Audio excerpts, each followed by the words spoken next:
Chinese बहू। हे भगवान, फिर से यह कोरोना नाम का राक्षस जाग गया। इस बार तो ड्रैगन के मुंह से मौत बरस रही है। सही बोल रही है माँ जी। मुझे तो अब शर्म ही आती है कि मैं चाइना से हूँ। न जाने क्या क्या खाती हैं, कैसी कैसी बीमारी फैलाती हैं। अरे बहू, लेकिन वहीं से तो तू भी आई है ना मेरी लाडो। तू तो अंडा भी नहीं खाती। माँ जी, अच्छा खासा सब ठीक हो गया था, लेकिन पता नहीं कैसे ये फिर निकल कर आ गया। काश चाइना वालों को थोड़ी सी और अकल होती तो आज हम लोगों से अपने यूं जुदा ना हो रहे होते। कोरोना की नई लहर से देश में हो रही मौतों और घर में बंद रहने के कारण हमारी चाइनीज बहू बहुत दुखी होती है। उसे लगता है कि भारत में जो कुछ भी हो रहा है वो उसी के कारण हो रहा है। अब हमारी चाइनीज बहू परेशान सी रहने लगी। अरे क्या बात है मेरी चाइनीज गुड़िया, आज तू एक्सरसाइज नहीं करेगी? अरे ना तो तूने जूस पिया है। क्या हो गया लाडो? कुछ नहीं मम्मी जी, बस अच्छा नहीं लग रहा। लोग मर रहे हैं और मैं जूस पीऊं। माँ जी, चाइना से आई ये महामारी और मैं भी तो चाइना से ही आई ना। अरे अरे बेटा, ऐसा ना सोच। सास पूरी कोशिश करती कि वो चाइनीज बहू को समझाए कि इस बीमारी के लिए वो खुद को दोषी ना समझे, लेकिन माँ जी, मैं आज खाना नहीं खाऊंगी। अब सबका खाना बना दिया है। मैं कमरे में जा रही हूँ, प्लीज डिस्टर्ब मत करना।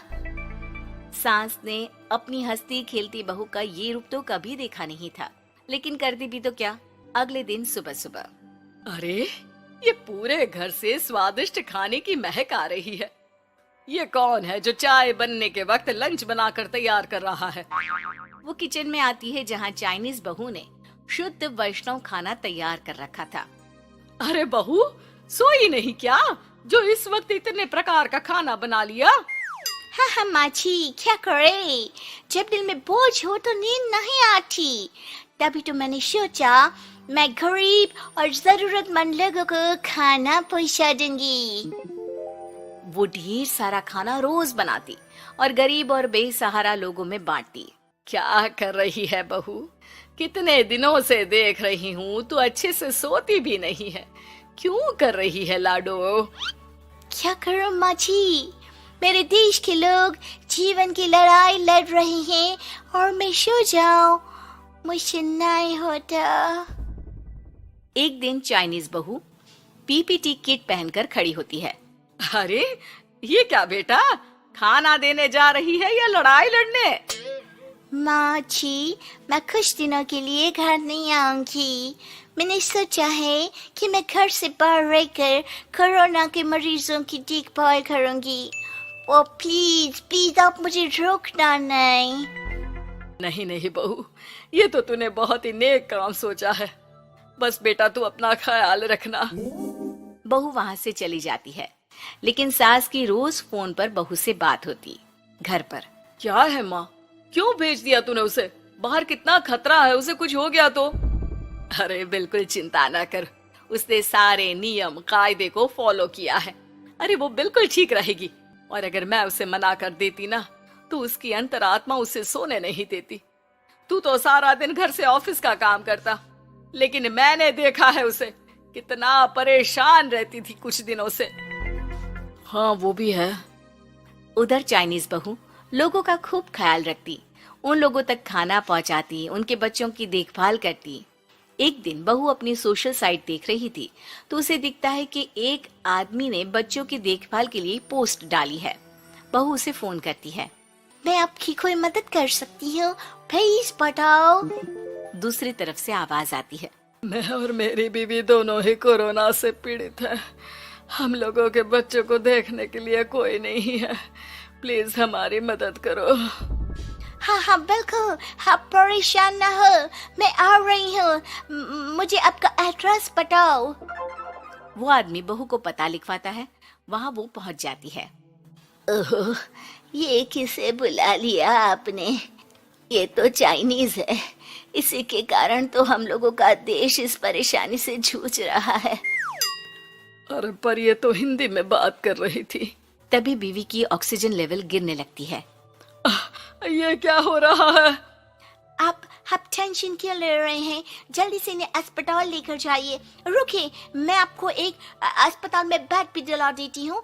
वो मेरे अंकल का अस्पताल है। चाइनीज बहू फोन पर बात करके उन लोगों को बेड दिलाती है, जहां पति की भी तबीयत खराब हो जाती है और दोनों को बेड दिलाकर बहू घर में बच्चों की पूरी देखभाल करती है। सास का बहू पर फोन आता है। अरे मेरी चाइनीज गुड़िया, कैसी है रे तू? अरे माँ, पीछे की गली में ही हूँ मैं। वो खालिया लोग है ना, उन दोनों हस्बैंड वाइफ को कोरोना हो गया था। मैंने उन लोगों को श्रीवास्तव अंकल के अस्पताल में भर्ती करवा दिया है और अब मैं नमाज ही उन दोनों बच्चों का ख्याल रख रही हूँ। अरे जीती रहे बेटा, कोई जरूरत हो तो बता देना। नहीं माँ जी, सब कंट्रोल में है। बस इन बच्चों के माँ बाप ठीक होकर घर आ जाए। अच्छा माँ, इन लोगों के घर का फोन बज रहा है, मैं आपको थोड़ी देर बाद कॉल करती हूँ। लैंडलाइन में घर के मालिक का फोन था। हम लोगों की जिंदगी का कोई भरोसा नहीं है। यहाँ इलाज महंगा है और हम लोगों के पास पैसे नहीं है। जितना इलाज हो सकेगा उतना ही होगा। हमारे बाद प्लीज आप हमारे बच्चों को संभाल लेना। नहीं, ऐसे मत बोलिए, मैं अस्पताल वालों से बात करती हूँ। बहू अपनी बैंक से अस्पताल वालों को पैसे दे देती है और फोन पर कहती है, मैंने आप लोगों के अकाउंट में पैसे डाल दिए हैं।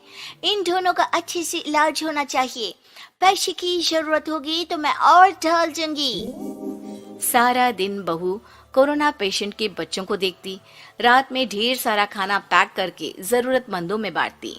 सोशल साइट्स के जरिए भी वो लोगों से जुड़कर उनकी मदद करती। फिर एक दिन घर का मालिक और उसकी बीवी ठीक होकर घर आ जाते हैं। आपका बहुत बहुत शुक्रिया, मैं आपकी पाई पाई लौटा दूंगा। भाई नहीं, पैसा दिया था, लेकिन वो जब आप बिल्कुल ठीक हो जाना तो क्षमा कर दे देना, कोई बात नहीं। दोनों पति पत्नी चाइनीज बहू का शुक्रिया अदा करते हैं। आप तो हम लोगों के लिए भगवान की तरह हैं। आपका बहुत बहुत शुक्रिया। चाइनीज बहू बहुत खुश हो जाती है। वो घर आकर सास को पूरी बात बताती है। देख मेरी चाइनीज गुड़िया, तुझे चाइना का होने पर अफसोस था ना, लेकिन तूने सच्चे दिल से लोगों की सेवा करके ये बता दिया कि बेटी कहीं की भी क्यों ना हो, ससुराल आकर वो ससुराल के रंग में ही रंग जाती है। अब तो तू मेरी भारतीय बहू है। हाँ।